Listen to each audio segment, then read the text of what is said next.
হরিশ্চন্দ্রপুর থানা তুলসিহাটা জিপি বহুদিন ধরে আগাই গুরুস্থান দিয়ে 100 বছর ধরে আসছিল।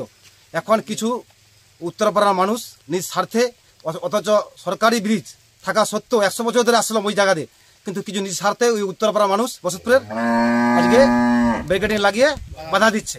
তার ফলে আমরা ডারা পার হয়ে বসতপুরের সর্বলোক সারা এলাকার মানুষ আমরা ডারা পার হয়ে মায়াতকে দফন করলাম। তারপরে আমরা তাই সরকারের কাছে আমরা আবেদন করছি যেন এইভাবে যেন কিভাবে সুরক্ষা হয় সেটা সরকারের দাবি।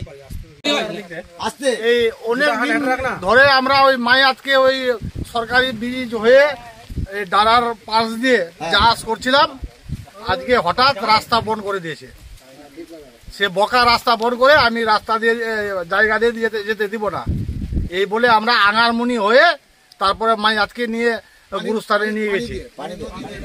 ওটা হাঁটু জল, কাদা, অবশ্যই কাদা আছে, মানে অনেক কষ্ট করি আমরা মায়াতকে নিয়ে ওখানে দাফন করলাম। আপনাদের কি বাধা দিয়েছিল? হ্যাঁ, বকা নামে একজন আছে, ওর যে জায়গা দিয়ে জাহাজ করছিলাম আজকে আমাদেরকে বাধা দিল। ও মায়াতকে ফাঁসতে দিবে না, মানুষকেও ফাঁসতে দিবে না।